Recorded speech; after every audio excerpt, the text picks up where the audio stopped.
A tiny German shepherd burst from the snowy trees, stole a chicken leg from a Navy SEAL's lunch, and ran without taking a single bite.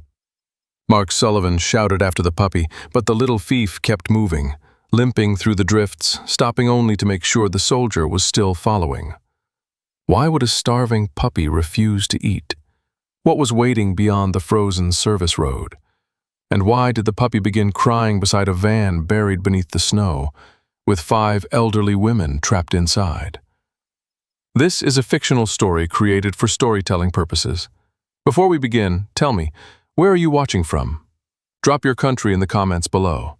Late morning rested pale over the northern edge of Payette Lake, Idaho, where wind pushed dry snow between the pines. Mark Sullivan stood beside an avalanche monitoring station, with one boot planted in a drift and a wrench clenched between gloved fingers. At 38, Mark was a tall, broad-shouldered former Navy SEAL whose body still carried the economy of military training. His dark brown hair was cut close, gray beginning at the temples, and a neatly trimmed beard sharpened the hard angles of his jaw. A thin scar crossed the skin beneath his left ear. People in McCall found him polite, capable, and difficult to know. Mark returned borrowed tools cleaner than he received them and left before conversations became personal. Years of dangerous work had taught him to trust procedures more easily than people. His father's death had made that habit worse. When grief entered the Sullivan family, Mark had treated it like a damaged structure. Secure the weak points, assign responsibilities, then leave before the whole thing collapsed. His younger sister had never forgiven him for mistaking absence for strength. The station's metal housing had frozen shut overnight. Mark loosened the last bolt, checked the sensor cable, and recorded the readings. Nothing was wrong. That should have pleased him. Instead, the stillness made him aware of the folded birthday card inside his coat pocket. His sister Amy had mailed it 3 weeks earlier. Amy Sullivan was 34, medium height, with copper-brown hair and the same gray eyes as Mark, though hers revealed every feeling he worked to conceal. She had always been quick to laugh and quicker to challenge any lie disguised as good manners. Since their father's funeral, her warmth toward Mark had hardened into formality. The card invited him to their mother's 70th birthday in Spokane. Beneath the printed message, Amy had written, "She still asks whether you're coming. I'm tired of answering for you." Mark had not replied. Decisions felt safer while they remained unmade. He closed the station housing and walked back to his dark pickup, where a red lunchbox sat open on the tailgate. Mark placed one chicken drumstick on its paper wrapper and turned to put away his wrench. A scrape came from the brush behind him.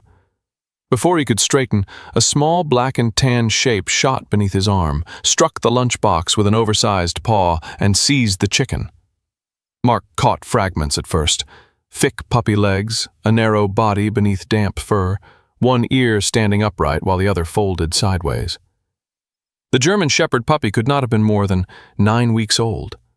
His ribs showed faintly, snow clung to his whiskers, and his paw pads looked raw from cold and distance. Yet there was nothing weak about the purpose in his dark brown eyes. The puppy landed in the snow, nearly lost the drumstick, recovered it, and ran toward the trees. "Hey!" Mark snapped, following. His concern was not the stolen lunch, but the cooked bone. A puppy that small could choke or injure himself swallowing it. Mark expected the animal to stop behind the nearest pine and eat. Any starving dog would have. Instead, the puppy ran 30 yards, dropped the chicken, looked back, and waited. Mark slowed. The puppy's sides rose quickly, and one hind leg trembled, but when Mark came closer, the little dog grabbed the drumstick and continued north through the timber. "You could just eat it," Mark muttered. The puppy ignored him. He repeated the same pattern twice more: run, stop, check, continue, until Mark's irritation became unease. The animal was not escaping. He was making sure he had a follower. Mark left the marked trail and entered deeper snow. Pine branches brushed his shoulders, spilling powder down his collar. The puppy's tracks were small but direct, accompanied by a crooked groove where the chicken dragged whenever his jaw tired. The route angled toward an old service road closed after the previous storm. Mark knew it from county maps: narrow, poorly maintained, and dangerous after heavy snowfall. The puppy stopped at the crest of a low ridge. His body shook from exertion. Still, he did not eat. He stared downhill, released a thin cry, and plunged through the drift. Mark reached the ridge and saw a broken guardrail below. Beyond it, half concealed by snow-loaded branches, a white community center shuttle rested nose down on the slope. Its front bumper was wedged between two pine trunks, keeping the vehicle from sliding farther into the ravine. Snow covered the roof and most of the rear windows. No hazard lights flashed. No tire tracks remained visible above. From the road, the shuttle would have looked like another bank of dirty snow. Training took over. Mark studied the slope, the strained trees, and the possibility that the shuttle might shift. He pulled his radio from his belt, but before transmitting, he heard a faint sound below. 3 slow taps against glass, a pause, then 2 more. Not falling ice, not a branch. Someone inside was trying to be heard. Mark descended carefully, testing each step before trusting it. The puppy reached the shuttle first. Instead of returning to Mark, the little German shepherd carried the untouched chicken to the side door. A narrow gap remained where the bent frame had pulled away from the rubber seal. The puppy pressed the drumstick against that opening and cried, his voice rough from cold and effort. Mark came close enough to see fog on the inside of the window. A shadow moved behind it. Then, through the narrow gap beside the door, an elderly hand slowly emerged, pale, trembling, and reaching toward the puppy's offering. The hand in the gap trembled once, then withdrew. Mark Sullivan pressed one palm against the shuttle's cold side panel and lowered his face toward the opening. "My name is Mark. I'm getting you out, but nobody moves until I say." A woman answered from inside, her voice thin but composed. "That sounds bossy enough to be useful." Mark looked uphill at the broken guardrail and downhill at the ravine beneath the pines. The shuttle's front end was wedged between 2 trees, but its rear wheels rested on loose snow. One shift of weight could send it farther down. He radioed the county dispatcher, gave his location, and reported the 4 people he could see through the fogged glass. The reply came through static. A fallen spruce blocked the nearest access road, so rescue crews would need close to an hour. Mark carried a recovery strap and a hand-operated come-along from his truck, then anchored the shuttle's rear towing point to a thick pine above the slope. The German shepherd puppy followed him in nervous circles, the untouched chicken drumstick still clamped in his jaws. When Mark approached the side door, the puppy rushed behind the shuttle and scratched at the lower panel. "Not now," Mark said. The puppy barked and scratched harder. Mark pointed toward level snow. "Stay." The little dog stared at him with one upright ear and one folded ear, dropped the chicken, and ignored him. The bent door opened only 8 inches. Mark widened the gap with a pry bar and looked inside. 4 elderly women sat among overturned bags, folded walkers, and rolls of bright fabric. Closest was Eleanor Price, the 75-year-old driver, a short, squarely built woman with silver hair cut at her chin, pale blue eyes, and a mouth accustomed to correcting people. A bruise darkened her cheek, but she held herself with stubborn dignity. Beside Eleanor sat June Holloway, 78, tall and narrow, with deep brown skin, white braids beneath a burgundy cap, and the calm gaze of a retired elementary school teacher. Across the aisle was Marjorie Bell, 73, round-faced and soft-bodied with rosy skin, white curls, and a habit of apologizing even for the blood above her eyebrow. The 4th woman, 69-year-old Linda Carver, wore amber glasses over sharp gray eyes. A former bookkeeper, Linda trusted numbers more than reassurance and had already calculated how long the cabin might retain warmth. "We were taking the North Star quilt to Pine Haven Rehabilitation," June explained as Mark checked them for obvious injuries. 5 of us. Mark looked toward the rear. A bench had folded forward beneath several canvas quilting bags. Behind it, he saw no movement. I count 4. Eleanor's expression tightened. Ruth was in the back. The puppy barked again and clawed at the panel behind the collapsed seat. Mark felt his irritation turn inward. He had mistaken an empty-looking seat for empty space. He needed to reduce the weight inside before reaching Ruth. Marjorie came out first because she was shivering uncontrollably. June followed despite a twisted ankle, insisting she had escorted 30 children through a school fire drill and could manage 20 feet of snow. Linda argued about leaving the quilt bags until Mark told her cloth could be replaced and a person could not. Eleanor refused to move. I was driving. I stay until everyone is out. Mark recognized the tone of someone treating guilt as a duty. He had used it himself after missions that ended with fewer men returning than had departed. You stay because moving now would block the aisle, he said, not because suffering longer fixes anything. Eleanor looked away, but she obeyed. While Mark guided Linda uphill, Eleanor's phone rang beneath the dashboard. The screen displayed, Claire. Eleanor answered before Mark could reach it. I'm fine, she said, too quickly.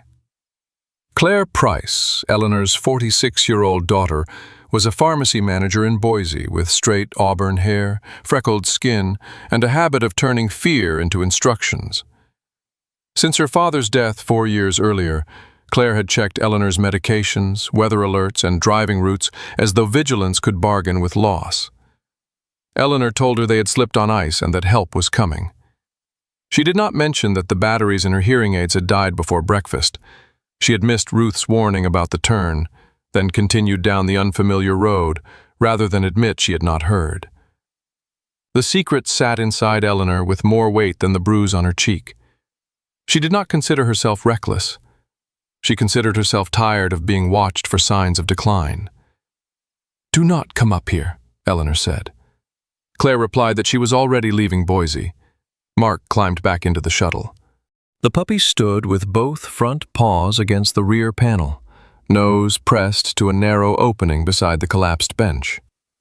Mark shifted the quilting bags and heard a faint breath beneath them. Ruth Dalton lay curled behind the seat, one leg trapped under its metal frame. At 82, Ruth was the oldest member of the group, a small, fine-boned woman with warm brown skin, silver hair gathered in a loose bun, and a face lined more by laughter than bitterness. Her violet coat had twisted around her shoulders, and her lips had lost much of their color. Ruth had spent most of her life repairing wedding dresses and family quilts, yet she had never learned to treat her own pain as worthy of attention. Her eyes opened when Mark touched her wrist. "Took you long enough?" she whispered. Mark used the pry bar to lift the frame while Eleanor pulled away the bags. The shuttle groaned against the recovery strap. For 1 second, Mark's old instincts demanded speed, force, and certainty. Ruth's trapped leg required something harder for him: patience. He adjusted the angle, asked Eleanor to support Ruth's knee, and raised the metal until her boot came free. Ruth cried out once, then immediately apologized. "Pain isn't bad manners," Mark told her. Together, Mark and Eleanor moved Ruth through the narrow doorway and onto the snow. The puppy dragged the chicken drumstick to Ruth's side. Ruth broke off a small piece with trembling fingers but did not eat it. She placed it before the puppy. He sniffed the meat, looked at Ruth, and waited while Mark wrapped her in a silver emergency blanket and covered it with wool. Only when Ruth's violent shaking eased did the puppy swallow the piece. Ruth watched him with exhausted amusement. "Benny," she murmured.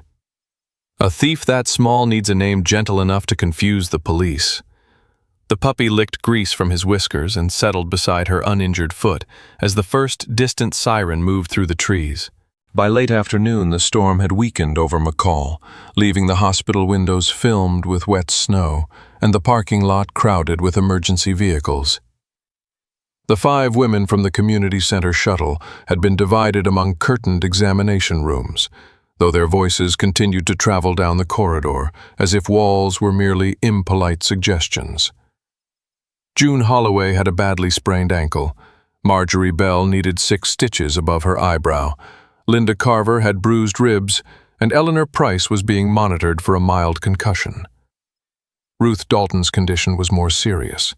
Her body temperature had fallen dangerously low, and an X-ray revealed a fracture in her lower left leg, where the collapsed seat had trapped her. The doctors expected a full recovery, but Ruth would remain in the hospital overnight before being transferred to Pine Haven Rehabilitation, the very place where the women had intended to deliver their quilt. Ruth accepted the news with less concern for herself than for the plastic bag containing their work. "I have survived 2 husbands, 3 sewing machines, and a church committee that believed beige was festive," she told Mark from beneath warmed blankets. "A broken leg will not be the thing that defeats me." Mark stood near the doorway, with Benny pressed against his boots. The 9-week-old German Shepherd puppy had finally eaten the small piece of chicken Ruth offered him, but nothing more. He watched every passing cart, every swinging door, and every unfamiliar hand with the rigid attention of an animal who believed danger could arrive wearing any shape. A rescue worker brought in the belongings recovered from the shuttle: purses, coats, 2 bent walkers, and several canvas quilting bags stained with snow and engine fluid. Linda immediately began counting them. 4 bags had gone into the vehicle that morning, but only 3 had returned intact. The 4th had been torn open along one seam. June and Marjorie spread its contents across Ruth's bed: folded sections of the North Star quilt, sewing notions, tissue paper, and several pieces of blue fabric. The quilt had been made by all 5 women during the previous winter, each contributing cloth from someone they had loved. June had used a strip from her late husband's Sunday shirt. Marjorie had added yellow cotton from the curtains in her childhood kitchen. Linda's contribution came from the first dress she bought after leaving a marriage that had taught her to apologize for breathing too loudly. Ruth had stitched the pieces together with small, exact seams. The center belonged to Eleanor, a large 8-pointed star cut from the blue dress of her younger sister Grace. When June unfolded the quilt across the bed, a ragged opening showed where that central star should have been. For the first time since the accident, Eleanor lost her composure. He reached toward the empty space, then stopped before touching it. "It was secured," she said. "I checked it myself." Linda examined the torn bag and concluded that the center panel must have fallen out when the shuttle tipped and the rear luggage struck the door. Ruth tried to make a joke, but Eleanor's expression silenced her. Mark had seen people look at lost objects that way before. The grief was rarely about cloth, metal, or paper. Objects became small countries where the dead were still permitted to live. The elevator doors opened at the end of the hall, and Claire Price appeared before anyone could warn Eleanor. Claire was 46, tall and straight-backed, with auburn hair pulled into a low ponytail, pale, freckled skin and green-gray eyes made sharper by exhaustion. She wore a navy wool coat over pharmacy scrubs and carried herself with the efficient urgency of a woman accustomed to solving other people's emergencies before they understood they had one. After her father's death 4 years earlier, Claire had begun checking Eleanor's prescriptions, weather forecasts, and travel plans with increasing frequency. She called it responsibility. Eleanor called it surveillance. Claire crossed the room, inspected the bruise on her mother's face, and hugged her so fiercely that Eleanor's irritation briefly collapsed into relief. Then Claire noticed the shuttle keys on the bedside table. She picked them up and closed her fingers around them. "You are not driving again," Claire said. Eleanor's relief disappeared. "The vehicle slid on ice. You drove onto a closed service road. I made a wrong turn. You could have killed 5 people." The words landed badly because they were partly true. Eleanor stared at the missing center of the quilt rather than at her daughter. He still did not reveal that her hearing aid batteries had died before the trip, or that she had ignored Ruth's warning because admitting she could not hear felt like surrendering another small territory of her life. Mark understood Claire's conclusion. Remove the driver, remove the risk. It was the kind of clean logic that had kept men alive under conditions where hesitation carried a body count. "Until the cause is clear, holding the keys is reasonable," he said. Eleanor turned toward him slowly. Her pale blue eyes held neither gratitude nor anger at first, only disappointment. "You know," she said, "you pulled me out of a metal box this morning. You might wait until tomorrow before helping my daughter build me another one." Mark felt the rebuke settle somewhere beneath his ribs. He had saved people by taking control, and over time he had begun to believe control itself was a form of care. Claire looked at him as though expecting support, but he had no second answer ready. That disturbed him more than Eleanor's accusation. Because hospital policy did not allow Benny beyond the waiting area, Mark carried the puppy to Payette Valley Animal Clinic 2 blocks away. Dr. Leah Morgan met them in a bright examination room that smelled of disinfectant and cedar shavings. Leah was 45, lean and athletic, with olive skin, dark curls threaded with silver, and hazel eyes that seemed kind until someone offered a careless explanation.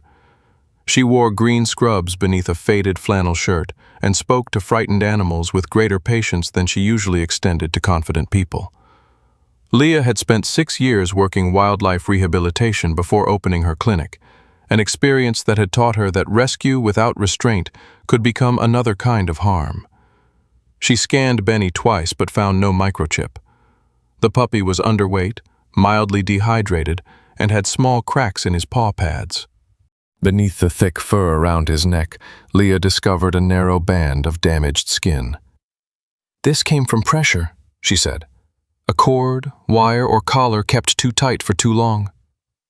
Benny flinched when her fingers neared the mark, then twisted and snapped at the air. Leah withdrew immediately. "He is not aggressive. He is telling us where the fear lives." The shelter had no open foster spaces, and Leah warned that a kennel might deepen Benny's fear of confinement. Mark agreed to keep him for 10 days while the clinic posted notices, contacted nearby shelters, and searched reports of missing puppies. He told himself it was temporary. Temporary arrangements required no emotional promises. By evening, Mark carried Benny into the small rental cabin near the lake. He filled a metal bowl with puppy food, set down fresh water, and waited. Benny approached cautiously, took one piece of food and carried it beneath the couch. He returned for another and hid it behind the curtain. A third piece disappeared inside Mark's left boot. Mark crouched and reached beneath the couch to retrieve the first piece before it stained the rug. Benny spun around, lowered his head, and released a low growl that sounded too old for his small body. Mark stopped. The puppy who had crossed a frozen forest to bring help to 5 strangers did not trust a man offering him warmth. Standing in the quiet cabin, Mark understood that courage and trust were not the same gift, and that saving a life did not make that life belong to the rescuer. Morning came cold and colorless over the rented cabin near Payette Lake, with thawing snow ticking from the roof and a thin mist hiding the far shore. Mark Sullivan had slept badly. Each time the floorboards creaked, he opened his eyes, expecting Benny to be beside the bed. But the 9-week-old German Shepherd remained beneath the kitchen table, curled around the pieces of food he had hidden the night before. Mark had left them where they were. It offended every orderly instinct he possessed to know that meat was tucked beneath his couch and inside one of his boots, yet the puppy's low, warning growl still lingered in his memory. Mark had heard threats delivered with calmer voices, but Benny had not been threatening him. The small dog had been drawing a line around the few things he believed he could keep. Mark understood boundaries when they came from armed men or locked doors. He was less comfortable when they came from a frightened animal who weighed barely 15 pounds. After breakfast, Mark opened the front door to let Benny into the fenced yard. The puppy followed him through the doorway without hesitation, because the door opened outward and the yard offered space, snow, and several possible escape routes. Benny raced beneath the bare aspens, nosed along the fence, and attacked a clump of frozen grass with solemn determination. For several minutes he looked almost ordinary, black and tan fur lifted by the wind, oversized paws tumbling over one another, one ear proudly upright, while the other leaned sideways as though still considering its responsibilities. Mark allowed himself a brief smile. Then it was time to go back inside. Benny stopped 6 feet from the open door. Mark called once, using the quiet tone Leah had recommended. Benny stared past him into the dark rectangle of the entrance. His tail dropped. Mark placed a piece of puppy food on the threshold, then another just inside. Benny approached until his front paws reached the porch, stretched his neck toward the food, and abruptly flattened his body against the boards. His claws spread. His breathing changed from quick curiosity to shallow panic. "Easy," Mark said. Benny turned his face away. Snow began falling again, and Mark's patience narrowed.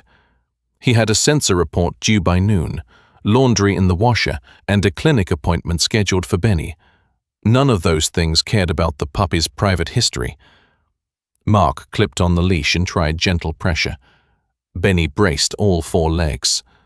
Mark tried food again, then praise, then silence. Finally, the old command voice entered his throat, the one trained to cut through rotor noise, gunfire, and confusion. "Benny, inside." The puppy did not move. Mark felt something unreasonable flare in him. The words should have meant something.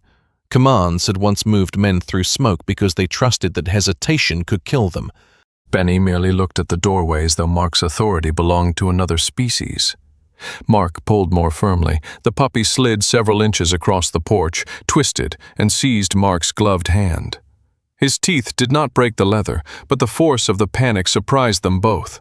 Mark released the leash. Benny fled through the doorway only because the pull had carried him close enough, then scrambled beneath the kitchen table and pressed himself against the wall. Mark stood in the entrance, anger arriving before shame. He shut the door harder than necessary. Benny flinched beneath the table. That small movement stripped the anger of its dignity. Mark saw himself as the puppy must have seen him. A large man filling the doorway, holding the line attached to his neck, insisting that fear become obedience. Mark called Leah.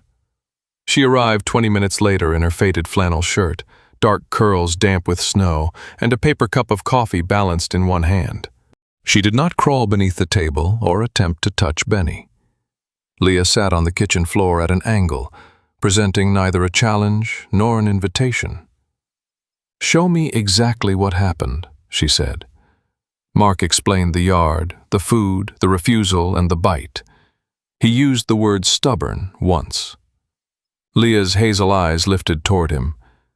"He followed you through a forest, approached a wrecked vehicle, and stayed near strangers. That is not a dog afraid of everything. This is specific." She examined the doorway, then the narrow mark around Benny's neck. "He may have been dragged into a shed, a crate, or a house. He may have learned that crossing a threshold means losing the right to leave.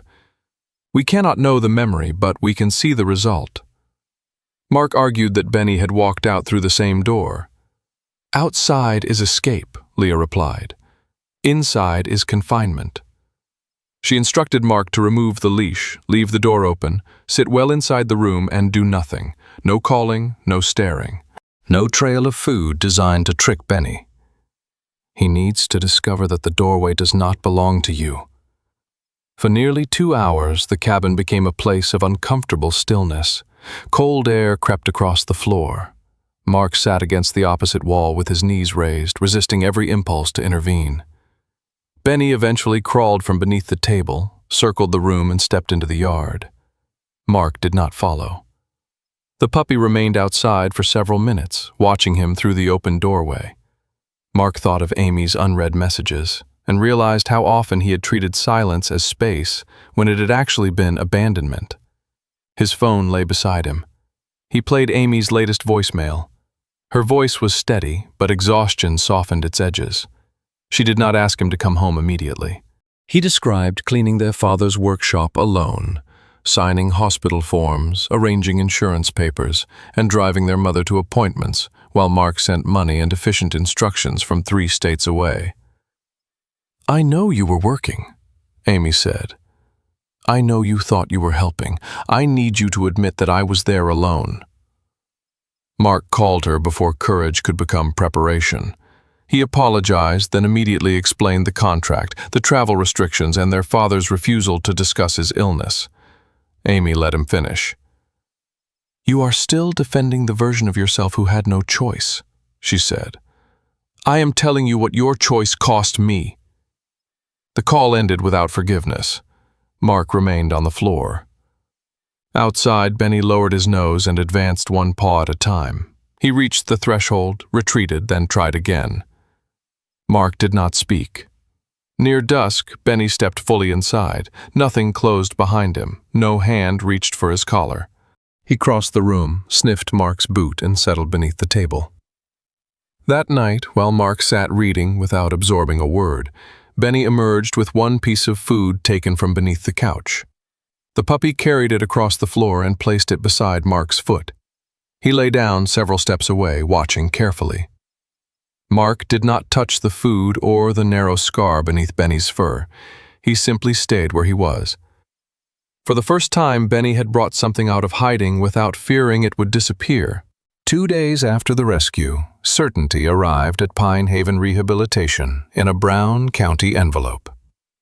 Eleanor Price had spent the morning insisting she did not need help fastening her cardigan, arranging the water glass on her bedside table, or remembering the names of the pills Claire placed in a neat row beside breakfast. The bruise along Eleanor's cheek had deepened to purple and yellow, but she wore it with the stubborn composure of someone determined not to let an injury become a verdict. Claire stood near the window in dark pharmacy scrubs, her auburn hair tied tightly behind her head, and her freckled face sharpened by 2 nights without proper sleep. She had remained in McCall since the accident, answering work calls from the hallway and checking her mother's medical chart whenever a nurse left it within reach. Claire's love was practical, tireless, and often difficult to breathe beneath. Mark Sullivan arrived with Benny on a loose leash. The German Shepherd puppy entered cautiously, stopping at the threshold until Mark sat in a nearby chair and allowed him to choose. Benny crossed on his own, one oversized paw at a time, then settled beneath Ruth Dalton's wheelchair. The small victory warmed Mark more than he wanted anyone to notice. A man from the county transportation office waited beside Eleanor's bed. Thomas Reed was 58, broad through the middle with thinning sandy hair, wire-framed glasses, and a weathered face shaped by 27 winters investigating mountain road accidents.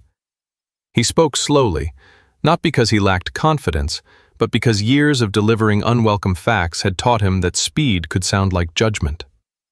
Thomas opened the envelope and placed photographs across the bedside table. The shuttle's brakes, steering, and tires had all been functional. There was no broken axle, no failed linkage, and no mechanical defect that could explain the crash.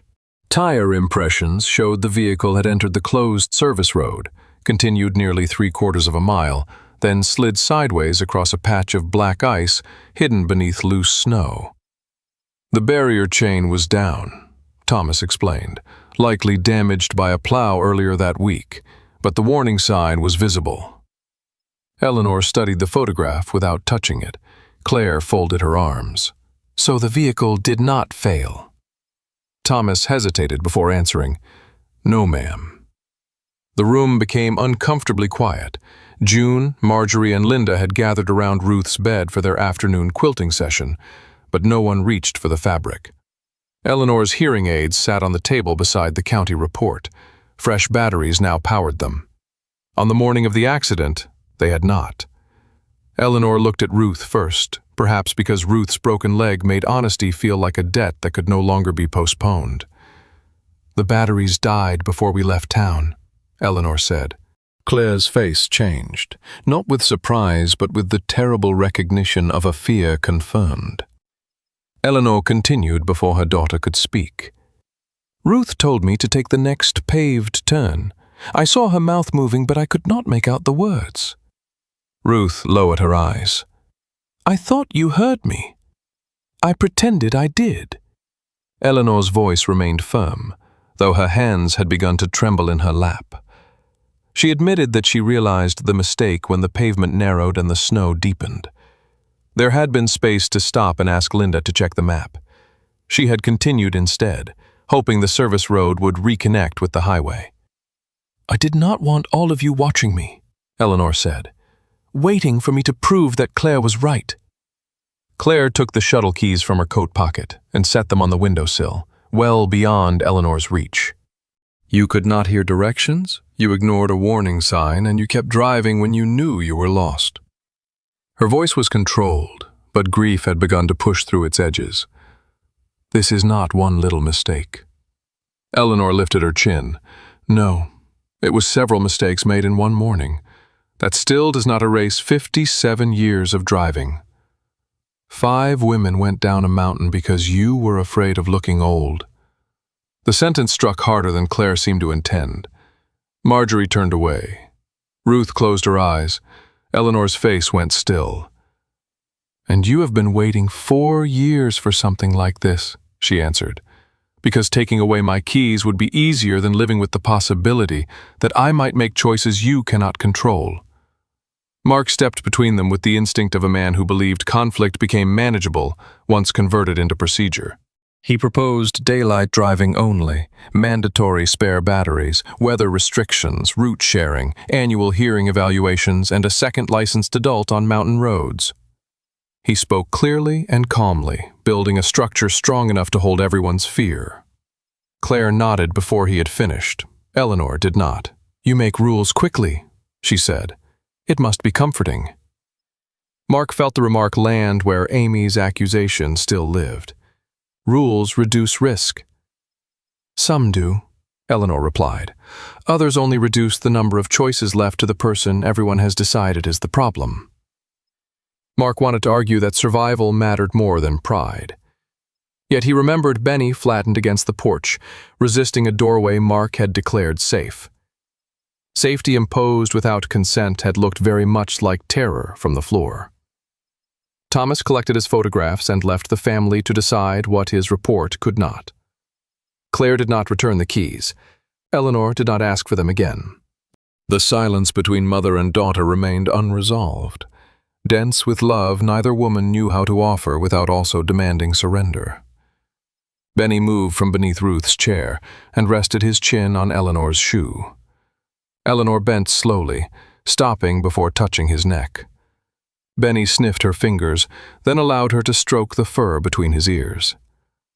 Later, while Claire met with Eleanor's doctor, Ruth asked Mark to help unfold the damaged North Star quilt. The torn center left an 8-pointed absence among the carefully joined fabrics.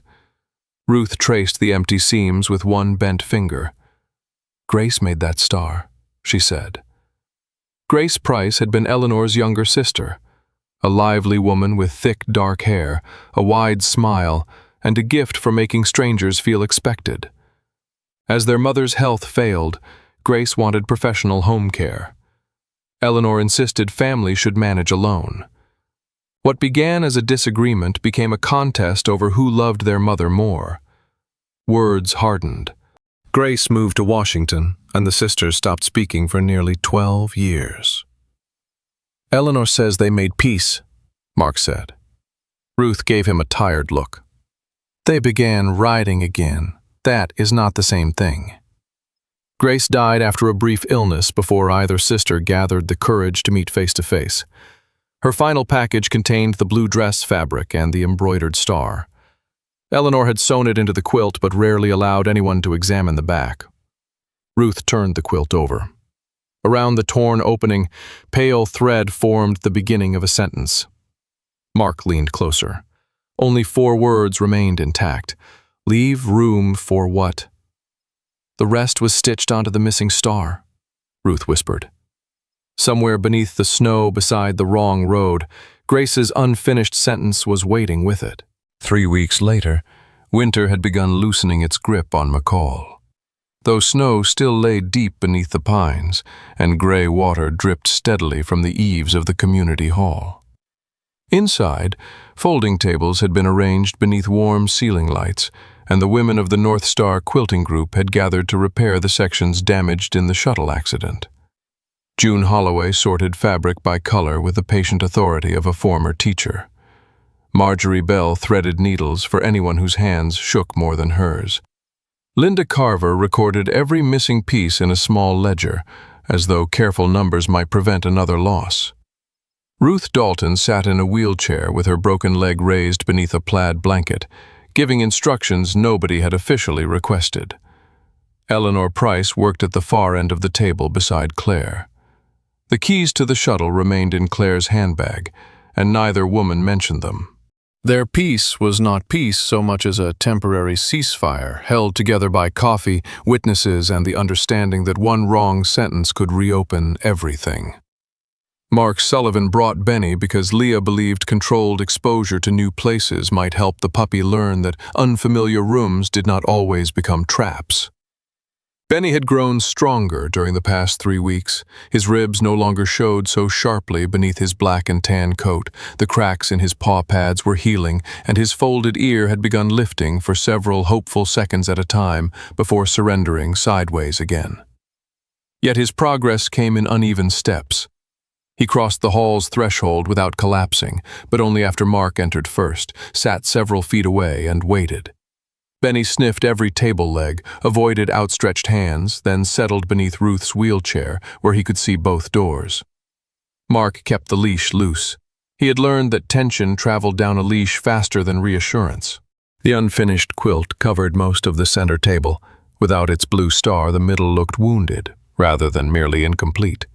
Eleanor kept glancing toward the empty space. She had brought Grace's final letter in her coat pocket, but had not shown it to anyone. The envelope had remained sealed for years, softened at the corners by being moved from drawer to drawer. Eleanor had told herself she was preserving it. In truth, she was preserving the moment before its words could become permanent. Outside, a maintenance worker started the portable generator to test the building's emergency system. The engine coughed once, then roared into a harsh mechanical vibration. Benny's head snapped upward. His pupils widened. Before Mark could shorten the leash, the puppy twisted backward, slipped free of the loose training collar, and bolted beneath a table. Chairs scraped. Someone shouted his name. The generator surged again. Benny shot through the open side door and vanished into the white edge of the forest. Mark was moving before thought caught him. He reached the doorway, scanning the snow for tracks and calculating search sectors. "June, call the sheriff. Linda, get everyone inside. Claire, take the east trail." Leah, who had come to check Benny's progress, caught Mark's sleeve. "No!" Her dark curls were pinned beneath a knitted cap, and her hazel eyes had gone hard with concentration. "A group chase will push him farther. He is 9 weeks old and the temperature is dropping. Then do not make him believe the whole mountain is hunting him." Mark looked at the tiny prints disappearing between the trees. Every instinct trained into him demanded speed, coordination, and control. Leah pointed toward the tracks. "Follow slowly. Do not call loudly. Let him hear one set of footsteps, not 10. Mark obeyed because Benny had already taught him the cost of turning fear into a contest. He moved through the forest at a measured pace, keeping the prints ahead of him. Benny had not run randomly. His trail angled north, crossed a shallow creek, and joined the old service road. Mark recognized the route with growing unease. The puppy was heading toward the place where the shuttle had gone over the slope. Eleanor and Claire followed at a distance, despite Leah's warning. Eleanor used a walking pole and moved carefully over the uneven snow. Claire stayed close enough to catch her, though she resisted touching her mother without permission. Neither spoke. The road eventually opened onto the damaged guardrail, now marked with reflective county tape. Below, near the trees that had held the shuttle, Benny's tracks turned sharply toward a drainage culvert, half buried beneath ice and packed snow. They found him digging at the culvert mouth. His paws struck the frozen crust with frantic, uneven blows. He stopped only when Mark came too close, then seized something blue protruding from beneath a cluster of trapped branches. The fabric tore free with a crack of ice. Benny backed away, clutching the missing North Star panel in his mouth. Eleanor made a sound so small Mark almost mistook it for the wind. The blue cloth was stained with mud and streaked by rust, but the 8-pointed star remained intact. Grace's hand stitching ran around the edges in pale silver thread. Benny held the panel tightly and retreated whenever anyone approached. "Let him have space," Leah called from above the slope. Mark crouched, but did not reach. Eleanor and Claire came closer while keeping several yards between themselves and the puppy. Claire removed a clean handkerchief from her coat, dipped it into warm water from Mark's thermos, and passed it to her mother. Eleanor's fingers shook as she wiped mud from the back of the star. The hidden words slowly appeared beneath the dirt. "Leave room for what will change." Claire read the sentence aloud. Eleanor closed her eyes. For years she had believed Grace's final package contained either forgiveness or accusation, and she had feared both. "I never finished her letter," Eleanor said. "I opened it, read the first page, and stopped when she wrote that she was sorry." Claire looked at her mother without interrupting. Eleanor's voice became rougher. "I thought an apology after 12 years was too late. If I read the rest, I would have to decide whether to forgive her. If I left it unfinished, I could pretend the choice still belonged to tomorrow." Claire glanced at the star. "Tomorrow came anyway." Eleanor nodded. There was no sudden embrace, no sentence strong enough to repair 2 generations of fear. She simply reached into her coat and handed Claire the unopened remainder of Grace's letter. "Read it with me," she said. Benny still guarded the cloth. Mark took a piece of dried meat from his pocket and placed it on the snow between them. Then he sat down, turning his body slightly aside. He did not call, command, or extend his hand. The cold soaked through his trousers while Benny watched him with dark, uncertain eyes. Minutes passed. Benny lowered the star, sniffed the meat, then picked the fabric up again. Mark remained still. At last the puppy walked forward 1 careful step at a time. He placed the blue star directly into Mark's open palm. Mark did not close his fingers around it. With his other hand, he touched the fur beside Benny's scarred neck, lightly enough for the puppy to leave. Benny stayed. The morning after the blue star was recovered, sunlight entered the community hall through tall windows and revealed every imperfection the storm had left behind. Mud stained the lower edge of the North Star quilt.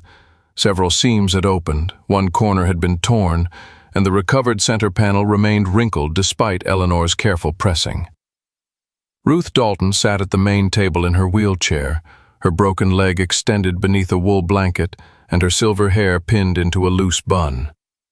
At 82, Ruth had the narrow shoulders of someone who had spent a lifetime bending over fabric, but her brown hands remained precise. She examined the damage through reading glasses balanced low on her nose. Linda suggested matching blue thread so the repair would disappear. Marjorie offered to place a new layer of fabric beneath the tear. June said nothing, waiting for Ruth's judgment. Ruth opened her sewing box and selected a spool of bright gold thread. "If we hide the break," she said, "we teach the next person that being damaged is something shameful." Eleanor looked toward the star made from Grace's dress. The silver words on its reverse, "Leave room for what will change," had survived ice, mud, and years of avoidance. Eleanor nodded. "Use the gold." The women worked slowly. Ruth guided the needle through each damaged edge, joining the blue star to the quilt with stitches that could be seen from across the room. June kept the fabric flat. Marjorie trimmed loose threads.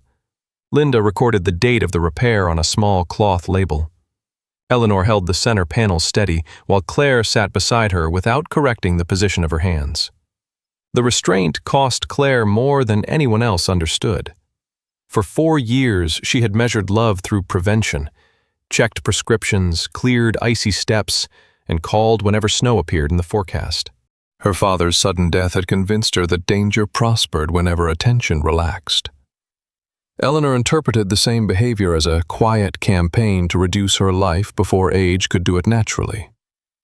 Neither woman was entirely wrong, which made their conflict harder to solve.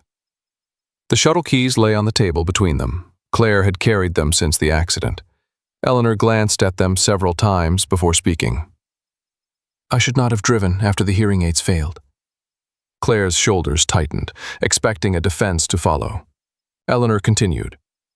I also should not have kept going once I knew I had missed the turn. Pride was driving by then, not me. Claire looked down at her hands. I should not have decided your entire future while you were lying in a hospital bed. The apology sounded uncomfortable, like a new shoe that had not yet softened. They did not embrace. Instead, they wrote an agreement on the back of one of Linda's accounting sheets. Eleanor would not drive at night, during storms, or on mountain roads without another licensed adult. She would keep spare hearing aid batteries in the vehicle and tell someone before changing her route. Claire would return the keys, ask before interfering, and distinguish between offering help and issuing an order. When Claire placed the keys in Eleanor's palm, both women looked frightened. Trust, Mark realized, was not the absence of fear. Sometimes it was the decision to stop using fear as a weapon. Benny lay beneath Mark's chair, watching the gold thread move through the quilt. The German shepherd puppy had gained weight and strength, and his once folded ear now stood upright for most of the day, though it still leaned sideways when he grew tired. Progress had not made him predictable. 2 nights earlier, a snowplow's engine had sent him scrambling into the bathtub where he remained until dawn. That morning, Mark found 3 pieces of food hidden beneath a pillow after a week without hoarding. A month earlier, Mark would have treated those behaviors as failures requiring correction. Now he understood that healing rarely moved in a straight line. Benny could trust a doorway on Monday and fear it again on Tuesday. The fear did not erase the courage that came before it. When the quilting session ended, Mark returned to the cabin and found Amy's name on his phone. He stared at it for several minutes before calling. Amy answered with caution rather than warmth. Mark could picture his 34-year-old sister in Spokane, copper-brown hair falling from the loose knot she wore when tired, gray eyes narrowing whenever she suspected someone was offering a polished version of the truth. Their earlier conversations had failed because Mark kept treating apologies like legal arguments. This time he did not begin with a reason, he said. Amy remained silent. Mark told her that after their father's illness worsened, he had watched the man who once repaired engines, built fences, and carried both children on his shoulders become dependent on others for almost everything. Mark had spent years being the person people called when circumstances became impossible. At home, nothing he knew how to do could stop the loss.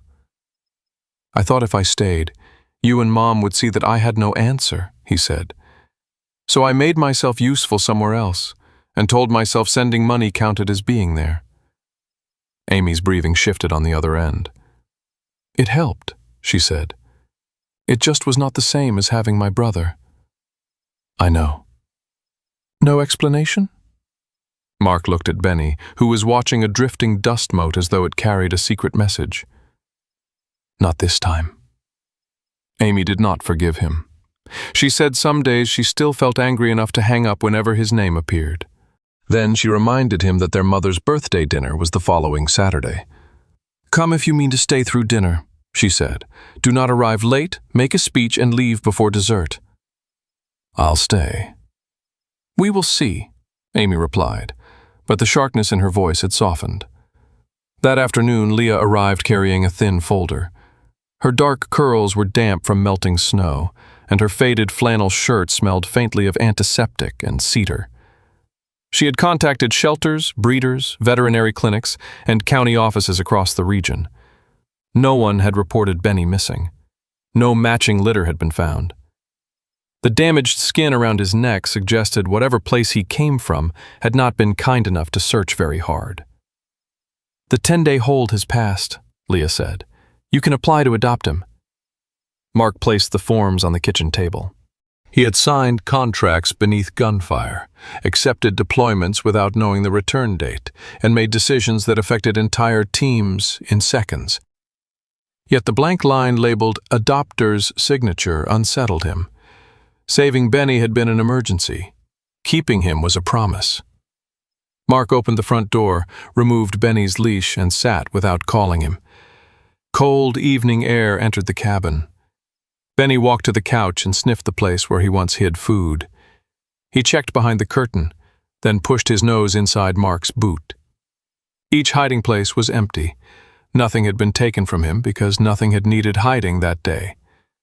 Benny crossed the room and rested his head on Mark's foot. Mark picked up the pen and signed his name. Spring arrived slowly in the call, not as a triumphant burst of green, but as a series of small permissions. Snow withdrew from the roads in gray ribbons.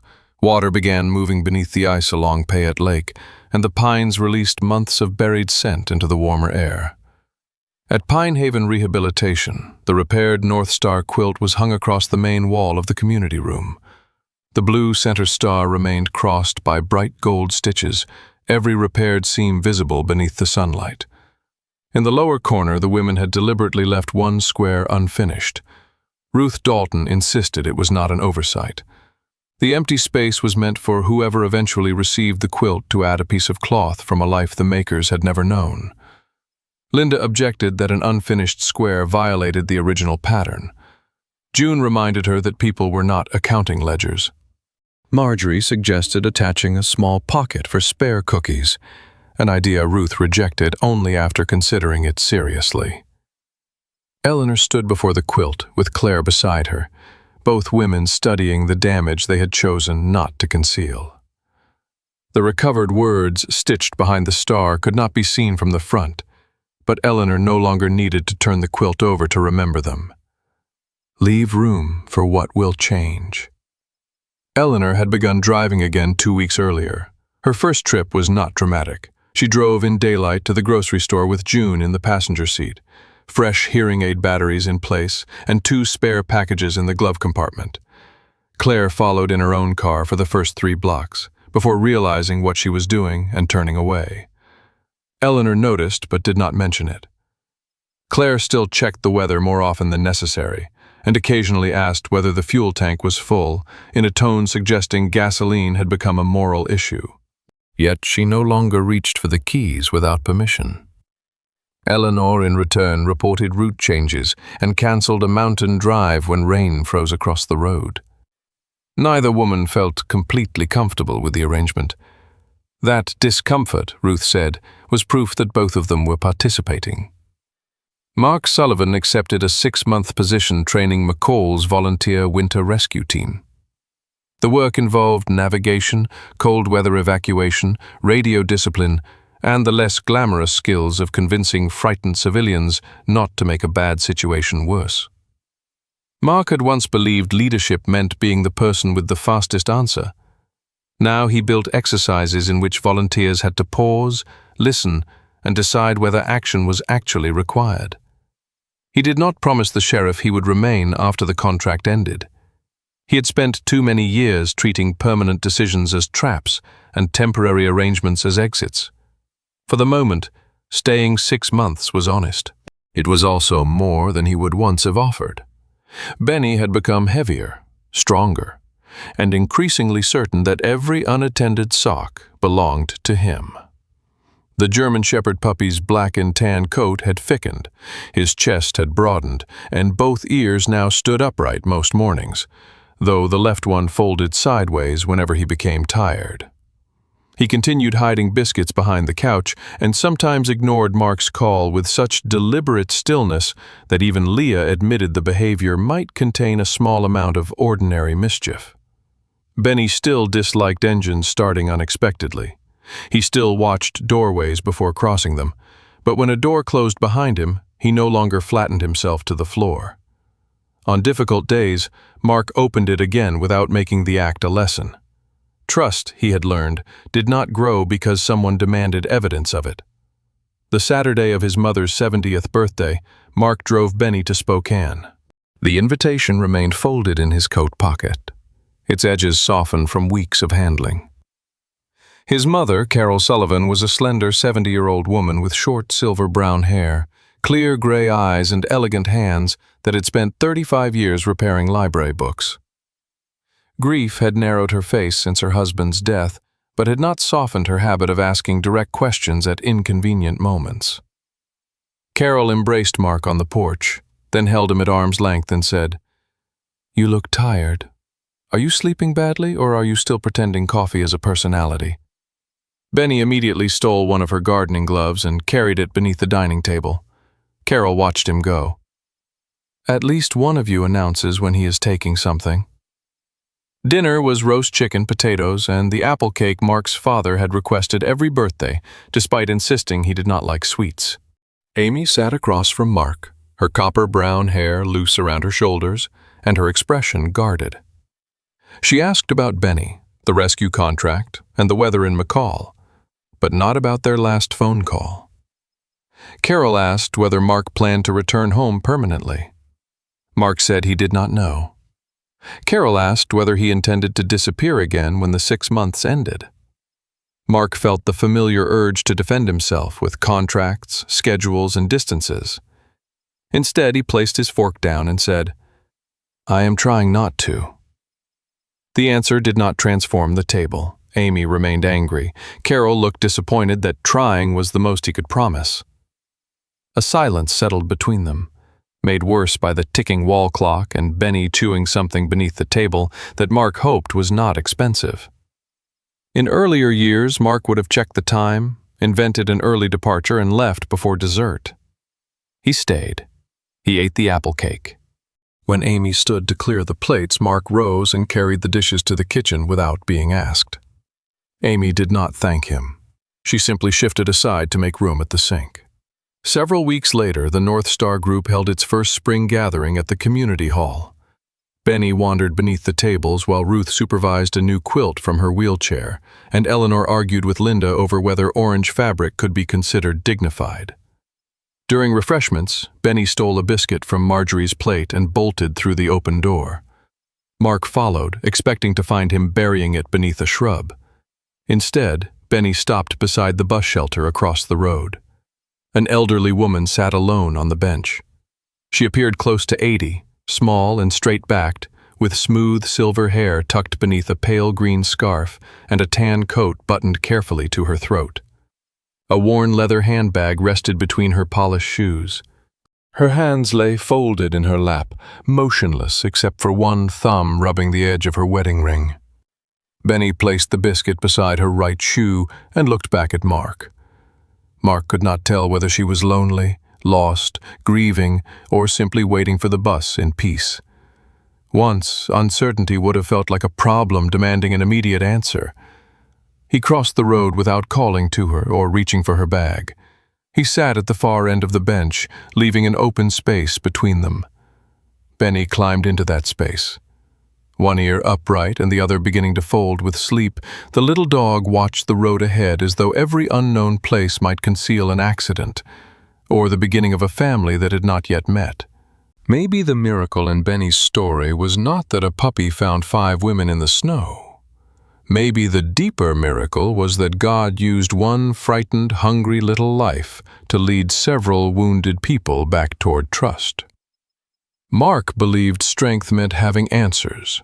Eleanor believed independence meant never needing help. Claire believed love meant preventing every possible danger. Each of them had to learn that care without listening can become control, and that healing does not erase the places where life has torn us. Like the gold stitches in the North Star quilt, some scars remain visible, not as proof that we are broken, but as evidence that God carried us through. In daily life, we often rush to fix people before understanding them. Sometimes the kindest thing is to sit nearby, leave room, and let trust take one careful step toward us. God's grace often arrives quietly, through an open door, an unfinished apology, a shared meal, or even a puppy carrying something he refuses to keep for himself. Please share this story with someone who needs hope. Leave your thoughts in the comments, and subscribe for more stories of faith, courage, and second chances. May God protect you, comfort your heart, and guide you toward the people who need your kindness today.